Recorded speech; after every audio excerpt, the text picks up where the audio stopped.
And then, of course, at the end of the week, they were so glad they had been here. They'd made all these new friends. And then they'd go back to Lansing. And then they'd go back to Kalamazoo. And then we wouldn't see them for a year. Until next summer, and there they were back. And the funny thing was, there they were back, and then they came back as CITs, and then they came back as counselors. And one of them, Daryl, he says the reason why he became a counselor was because he didn't want to go back to Lansing. Because he knew what life was like in Lansing, and he was like begging us for a year-round job. He worked for free for us for 3 months because he knew what the soil was like back at Jackson, and this was like, to him, holy ground, a special place where he would connect with God. And I think of the Powell brothers, Ron and Joey Powell. Inner city, Indianapolis kids, came to camp, did our bike trips with us, did our canoeing trips with us, any trip they could get on, they went with us. Rough backgrounds, rough neighborhoods, inner city, Indianapolis. And these kids, that's just what they looked forward to, a chance to get away from all of that and be at camp. And of course, when they go back to the inner city, now they've got the gangs that are recruiting them. And it was just a hard dichotomy for those kids. And camp became a refuge for them.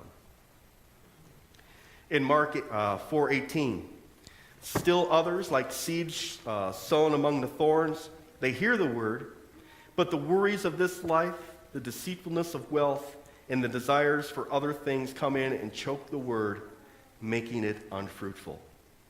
When I think of this, I don't think of our camping ministry as much as I think of our adult and family ministry that we have at Coronas. Family camps are an opportunity for families who are letting this world choke the Christian life out of them to have an opportunity to spend a week together in Christian community and kind of refocus and re-energize. Just think again how many times Jesus had to get away from the crowds, get away from everybody demanding him to heal them, to just get away and focus and pray and rejuvenate and refresh. Family camps and our retreats for adults and families and for youth too.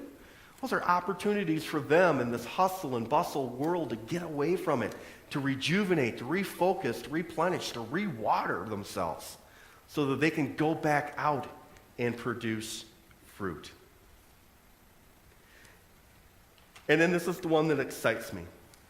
Others, like seed sown on good soil, they hear the word, they accept it, and they produce a crop, 30, 60, or even 100 times what was sown.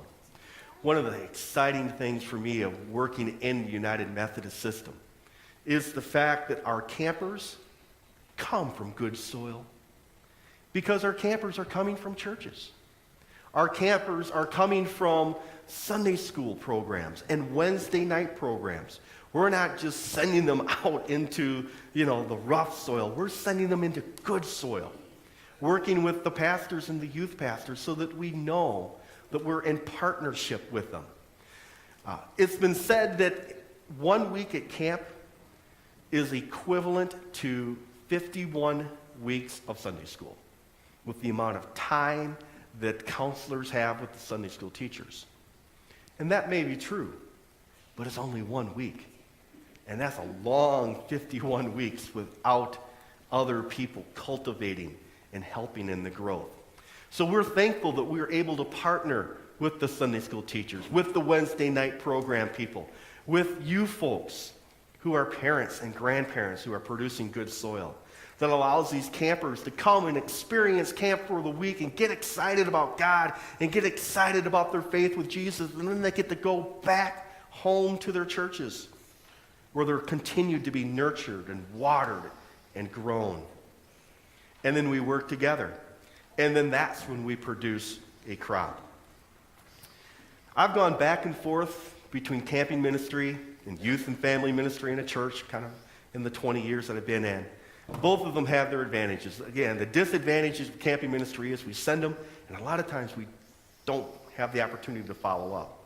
And then I've been in church ministry where I'm following up every week, and then it's like we're missing that mountaintop experience. So I got to take them to a camp to get that mountaintop experience. But it's so neat when the two work together and you have that ebb and flow where people are constantly being nurtured and grown. And so that's why we like to partner with the churches. But the final thing I'd like to say about that is we don't know what type of crop. Sometimes it's 30, 60, or even 100 times what is sown. In about 89, a gentleman wrote an article in the Christian Camping magazine, and it talked about how he was from the streets of Brazil, and he was brought to a Christian camp. And they were there for 8 days.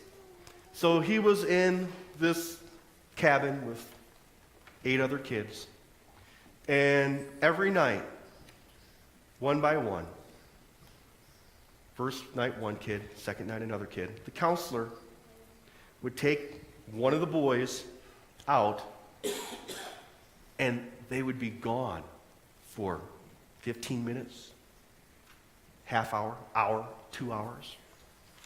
And they'd come back crying, but it was like a happy cry. And so Luis was like, wow, what is going on? And Tuesday, Wednesday, picking, and it's like, Luis is sitting there, and it's like, what's, So finally Friday night came. And so Friday night, the counselor said, Luis, come with me for a second. And Luis went outside. And there his counselor sat and talked to him. And the counselor led Luis to Christ and showed him how God had a plan for his life. And so Luis accepted Christ at that camp. And he wrote this article in 89 because at that time, Billy Graham was looking for somebody to expand his ministry throughout the world. And he knew of this really young evangelist named Luis Palau, who would go on to lead thousands of people to Christ.